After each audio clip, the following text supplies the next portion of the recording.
चिंतन श्री गुरुदेव दत्त श्री स्वामी समर्थ। तुम्हा सर्वांचं आपल्या स्वामी शक्ती या चॅनलमध्ये मनापासून स्वागत आहे। स्वामी तुम्हा सर्वांच्या सर्व चांगल्या इच्छा पूर्ण करोत एवढीच स्वामींच्या चरणी प्रार्थना करते आणि आपल्या आजच्या नवीन आणि सुंदर व्हिडिओला पुन्हा एकदा नव्याने सुरुवात करते। फक्त बघा, आजच्या व्हिडिओमध्ये मी तुम्हाला अत्यंत प्रभावी असणारा एक उपाय सांगणार आहे। या उपायाने तुमच्या घरातील प्रत्येक सदस्याची प्रगती होईल।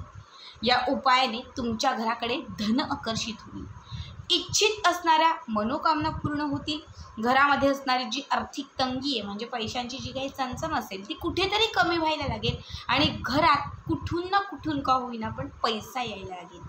बघा, या उपायाने तुमच्या आयुष्यामध्ये जे काही दारिद्र्य आहे ते दारिद्र्य समाप्त होईल आणि घरात बरकत येईल।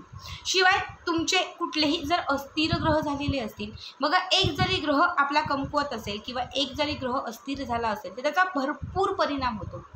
मग आपल्या आयुष्यात असंख्य अडथळे येतात, अपघात होतात, बऱ्याच गोष्टी होतात आणि त्याच्यानंतर आपल्याला कळतं की माझा हा ग्रह मला त्रास देतोय किंवा हा ग्रह माझा अस्थिर झालेला आहे। या उपायाने तुमचे सर्व ग्रह स्थिर होतील आणि जेव्हा सर्व ग्रह स्थिर होतील तेव्हा प्रत्येक गोष्टीत तुम्हाला नशिबाची साथ मिळायला लागेल। जे कष्ट मेहनत करत आहात त्या प्रत्येक मेहनतीला आणि त्या प्रत्येक कष्टाला नशीब साथ देत जाईल, ज्यामुळे तुमच्या आयुष्यामध्ये तुम्हाला जे हवं आहे ते सर्व काही मिळत जाईल।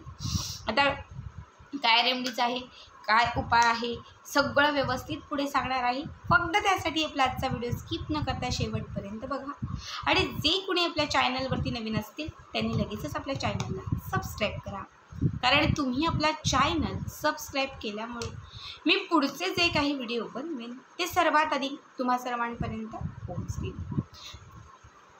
बघा, आपल्याला कुठल्याही दिवशी सगळ्यात पहिला उपाय तुम्हाला मी धाग्याचा सांगते। हा उपाय कुठल्याही आपल्याला मंगळवारी किंवा बुधवारच्या दिवशी करायचा आहे। मंगळवार बुधवार दोघांपैकी कुठल्याही दिवशी हा उपाय करू शकता। यासाठी तुम्हाला हवा आहे एक लाल रंगाचा कलावा। लाल पिवळ्या रंगाचा कलावा असतो तो घेतला तरीही चालेल, फक्त पिवळ्या रंगाचा धागा घेतला तरीही चालेल किंवा फक्त लाल रंगाचा धागा घेतला तरीही चालेल। सगळ्यात अगोदर देवघरामध्ये एक सुंदर दिवा लावायचा आहे, एक उदबत्ती लावायची आहे, देवघराच्या समोर एक आसन टाकून बसायचं आहे। हा लाल पिवळ्या रंगाचा जो कलावा घेतला असेल तो उजव्या हातामध्ये घ्यायचा आहे, हाताची मूठ बंद करायची आहे, इच्छित मनोकामना पूर्ण होण्यासाठी प्रार्थना करायची आहे। घरामध्ये सुख समृद्धी ऐश्वर्यांची प्राप्ती होण्यासाठी तुम्हाला मनातून तुमची जी काही इच्छा असेल ती तिथे व्यक्त करायची आहे। याच्यानंतर तुम्हाला गणपती बाप्पांचं जे गणपती अथर्वशीर्षम आहे याचं 11 वेळा पठण करायचं आहे। बघा, मंगळवार आणि बुधवार हे दोनही दिवस गणपती बाप्पांसाठी समर्पित आहेत। या दिवशी खरं तर बाप्पांची तुम्ही जेवढी सेवा कराल, उपाय कराल, हे सगळेच उपाय अत्यंत प्रभावी असतात। उत्तर पूर्व भाग जो आहे त्यामध्ये मंगळवारच्या दिवशी गणपती बाप्पांची आराधना करतात, तर दक्षिण पश्चिम जो भाग आहे त्या भागामध्ये बुधवारच्या दिवशी गणपती बाप्पांची पूजापाठ व्रतवैकल्ये केली जातात। हे दोनही दिवस गणपती बाप्पांसाठी समर्पित आहेत। जेव्हा तुम्ही लाल पिवळ्या रंगाचा हा कलावा हातात घेऊन गणपती बाप्पांचं गणपती अथर्वशीर्ष म्हणाल, जे बाप्पांचं सर्वात प्रिय स्तोत्र आहे किंवा बाप्पांचं अथर्वशीर्ष म्हणाल, हा धागा अभिमंत्रित कराल, त्या धाग्यामध्ये ऊर्जा निर्माण होईल। जी ऊर्जा त्या धाग्यामध्ये आल्याने तुमच्या आयुष्यामध्ये जे काही दारिद्र्य आहे ते संपत जाईल, तुमच्या घरातील गरिबी कुठेतरी कमी होत जाईल। या धाग्यामध्ये एक शक्ती आल्याने बाप्पांचा आशीर्वाद सतत तुमच्या पाठीशी राहील। गणपती बाप्पा ज्याला आपण दुःखहर्ता म्हणतो, संकटहर्ता म्हणतो, विघ्नहर्ता म्हणतो, विघ्नांचा संकटांचा दुःखांचा ते नाश करतात आणि आपल्या जीवनात ते सुख आणतात, म्हणून त्यांना आपण सुखकर्ता असेही म्हणतो। हा धागा 11 वेळा अथर्वशीर्ष म्हटल्याने अत्यंत जागृत होईल। हा धागा तुम्हाला तुमच्या उजव्या हातामध्ये बांधायचा आहे। कुठल्या? उजव्या हातामध्ये। आता किती दिवस बांधायचा? आता तुम्ही 20, 21 दिवस बांधा, 41 दिवस बांधा, जोपर्यंत तुम्हाला वाटत नाही की माझ्या आयुष्यामध्ये अजून पैसा येत नाही किंवा माझ्या आयुष्यात धनाचे मार्ग उघडे होत नाही आहे, माझ्याकडे अजून श्रीमंती येत नाही किंवा माझी ही इच्छा पूर्ण होत नाही आहे, असं जोपर्यंत तुम्हाला वाटत नाही तोपर्यंत धागा हातातच ठेवायचा। कधी असं वाटलं 41 दिवसांनी, 2-3 महिन्यांनी असं कधी वाटलं की आता माझं काम झालेलं आहे, खरंच या धाग्याने मला खूप साथ दिलेली आहे आणि खरंच माझ्या आयुष्यातील असंख्य अडचणी अडथळे दूर झालेले आहेत, आता हा जो धागा आहे तो मी सोडून ठेवतो किंवा हाता धागा जो मी आहे तो विसर्जित करतो तो तुम्ही विसर्जित करा, सोडून टाका.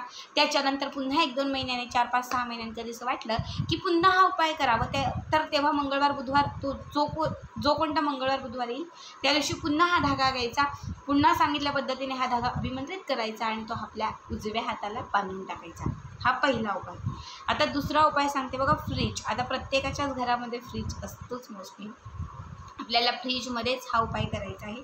याच्यासाठी तुम्हाला लागणार आहे एक छोटंसं मडकं, अगदी छोटंसं, ज्याला छोटं सुगड असंही, गडू असंही म्हणतो, सुगड असंही म्हणतो. जिथे मातीची भांडी वगैरे भेटतात त्यांच्याचकडे जायचं, त्यांच्याकडे छोटंसं सुगड जे असतं ते घ्यायचं, ते घरी आणायचं. हा उपाय कुठल्याही दिवशी करा, कुठल्याही वाराचं काही बंधन नाही आहे, काही नियम नाही आहेत. घरी आणायचं, स्वच्छ सुंदर ते अगोदर क्लीन करायचं, धुवून घ्यायचं. त्याच्यानंतर याच्यामध्ये दूध घालायचं, जे कच्चं दूध असतं ना हे कच्चं दूध घालायचं आणि त्याच्यानंतर हे जे सुगड आहे ते आपल्या फ्रीजरमध्ये ठेवून द्यायचं. फ्रीजमध्ये जे फ्रीजर असतं ज्यात बर्फ तयार होतो त्या फ्रीजरमध्ये ठेवून द्यायचं. आता किती दिवस ठेवायचं यालाही काही बंधन नाही, तुम्ही 5, 4, 6 महिने ठेवलं तरीही चालेल. बघा, जसं औषध गोळ्यांचा परिणाम व्हायलाही थोडासा वेळ लागतो तसं उपायांचा परिणाम दिसायलाही थोडासा वेळ लागतो. तेवढे पेशन्सही तुम्हाला ठेवायचे आहेत. बघा, कच्ची माती जी आहे ती शुक्राशी निगडीत आहे, तर जी भाजलेली माती आहे ना ती मंगळाशी निगडीत आहे. आपल्याला शुक्र, मंगळ आणि शनी तीनही ग्रह स्थिर करायचे, तीनही ग्रहांची कृपा आपल्याला प्राप्त करायची. कारण हे तीनही ग्रह नवग्रहांमध्ये सर्वोत्तम ग्रह मानले जातात. जे आपल्या जर जीवनात स्थिर असतील तर आपल्याला असंख्य गोष्टींची प्राप्ती होते, आपले अडथळे दूर होतात, संकटांचं निवारण होतं, इच्छित मनोकामना पूर्ण होतात, आपल्याला हवं ते मिळत जातं. जेव्हा तुम्ही हे माठ किंवा हे सुगड फ्रीजरमध्ये ठेवाल तेव्हा त्याचा परिणाम घरात दिसायला सुरुवात होईल. घरामध्ये असणारं जे अशांततेचं वातावरण होतं ते शांत व्हायला लागेल. तीनही ग्रहांचा परिणाम जेव्हा या सुगडामध्ये, दुधामध्ये जेव्हा असेल आणि जेव्हा तुम्ही फ्रीजरमध्ये बंद करून ठेवाल तेव्हा तुमच्या घरातील जी आतली परिस्थिती आहे ना ती सुधारत जाईल.